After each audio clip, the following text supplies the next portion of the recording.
Welcome to everyone, welcome to our channel my grammar and literature. आज की इस video में हम एक इम्पॉर्टेंट कॉन्सेप्ट को क्लियर करेंगे। वो कॉन्सेप्ट है difference between will and shall. देखिए स्टूडेंट्स का आम तौर पर ये क्वेश्चन रहता है कि कहाँ पर हम विल यूज़ करें और कहाँ पर हम शैल यूज़ करें।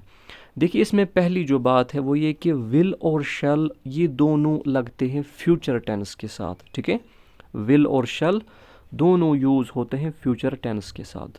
ये तो पहली बात है। उसके बाद दूसरा पॉइंट इसमें यह है कि in present day English there is growing tendency to use will in all person. देखिए ये बिल्कुल शॉर्टकट इसमें है कि आजकल जो मॉडर्न कॉन्सेप्ट है, ग्रामेटिकल मॉडर्न कॉन्सेप्ट, उसके अकॉर्डिंग आप विल जो है वो हर किसी के साथ यूज़ कर सकते हैं।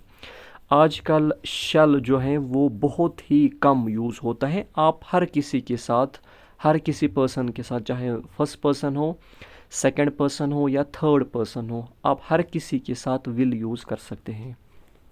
However according to the traditional rule, लेकिन ट्रेडिशनल रूल के अकॉर्डिंग, जो पुराना रूल चलता आ रहा है उसके according, shall is used with first person and will is used with second and third person to express pure future action। देखिए ट्रेडिशनल रूल के अकॉर्डिंग, ट्रेडिशनल रूल क्या कहता है कि shall आपको यूज़ करना है फर्स्ट पर्सन के साथ, फॉर एग्जांपल आई और वी के साथ। ठीक है, और विल आपको यूज़ करना है सेकंड और थर्ड पर्सन के साथ। सेकंड और थर्ड मतलब यू यानी लिसनर, और थर्ड पर्सन मतलब ही, शी, इट, दे। ठीक है, इसके साथ आपको क्या यूज़ करना है, विल।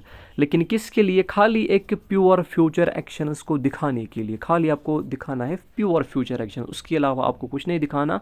तो आप क्या यूज़ करोगे? शैल करोगे फर्स्ट पर्सन के साथ और विल करोगे सेकेंड और थर्ड पर्सन के साथ। हम इसको समझते हैं with the help of example. For example I shall be there, यहाँ पर हमने आई के साथ क्या यूज़ किया? शैल। किसके लिए? खाली प्योर फ्यूचर एक्शन को दिखाने के लिए कि फ्यूचर में ये होगा। वो शैल बी देयर। ठीक है, यहाँ तक। ही विल बी देयर, ही क्या है? ही है यहाँ पर थर्ड पर्सन, तो हमने क्या इस्तेमाल यहाँ पर किया? Will. She shall be there, she क्या है? ये भी थर्ड पर्सन है, तो यहाँ पर हमने क्या किया? Use will. They will be there, you will be there, ये सारे क्या है? थर्ड पर्सनस, थर्ड और सेकंड पर्सनस, इनके साथ हमने क्या यूज़ किया? विल हमने यूज़ किया इनके साथ। क्या दिखाने के लिए? खाली प्योर फ्यूचर एक्शंस। मैं फिर से रिपीट करूँगा, शैल किसके साथ यूज़ होगा? फर्स्ट पर्सन के साथ, और विल किसके साथ यूज़ होगा? सेकंड और थर्ड पर्सन के साथ, to express pure future actions. देखिए अब यहाँ पर आप क्वेश्चन ये कर सकते हो कि क्या, देखिए यहाँ पर हमने पहले एग्जाम्पल में आई के साथ शैल लगाया, क्या हम यहाँ पर विल लगा सकते हैं according to the traditional rule? Yes, यहाँ पर हम विल यूज़ कर सकते हैं। इसी तरह से यहाँ पर जो सेकंड और थर्ड पर्सन था उसके साथ हमने किया use will.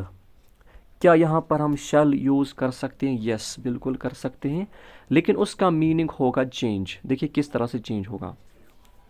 Shall is sometimes used with the second and third person to express a command, promise, threat। ठीक है, shall तो हम यूज़ कर सकते हैं सेकंड और थर्ड पर्सन के साथ, लेकिन फिर ये खाली प्योर फ्यूचर एक्शन एक्सप्रेस नहीं करेगा, बल्कि ये फिर एक्सप्रेस करेगा या तो कमांड, या तो प्रॉमिस, या तो थ्रेट।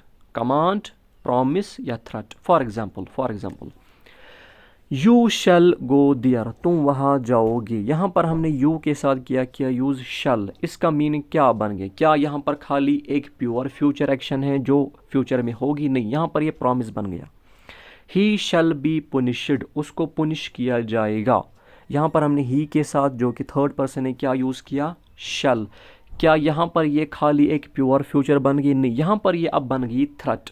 ठीक है, जब भी आपको थ्रेट, कमांड या प्रॉमिस को एक्सप्रेस करना हो तो आप करोगे एक्सचेंज। एक्सचेंज क्या करोगे? शैल आप यूज़ करोगे सेकंड और थर्ड पर्सन के साथ। क्लियर यहाँ तक? बिल्कुल। विल हम यूज़ कर सकते हैं फर्स्ट पर्सन के साथ, यानी आई और वी के साथ हम यूज़ कर सकते हैं विल, लेकिन उसका मीनिंग भी चेंज होगा। वो क्या बन जाएगा? या तो वो बन जाएगा कमांड, या बन जाएगा थ्रेट, या बन जाएगा एक promise. For example I will come here, यहाँ पर ये खाली एक प्योर फ्यूचर एक्शन नहीं है, बल्कि यहाँ पर मैंने प्रॉमिस किया। ठीक है, we will not allow you, हम तुम्हें अलो नहीं करेंगे। क्या यहाँ पर ये खाली प्योर एक्शन है फ्यूचर में जो होगी? नहीं, यहाँ पर ये एक थ्रेट दी गई। कैसे? जब हमने फर्स्ट पर्सन के साथ क्या यूज़ किया? विल। इसी तरह से जब हम थर्ड और सेकंड पर्सन के साथ क्या यूज़ करेंगे? शल, तो उसका बी मीनिंग होगा चेंज, वो बन जाएगा या कमांड या प्रॉमिस या थ्रेट। ठीक है, तो ये बिल्कुल आसान सा कॉन्सेप्ट है। अगर आपको अभी तक क्लियर नहीं हुआ होगा तो आप वीडियो को फिर से देखिए, अच्छे से देखिए और कोशिश कीजिए समझने की अच्छे से। ठीक है, सो टिल नेक्स्ट वीडियो, अल्लाह हाफिज़।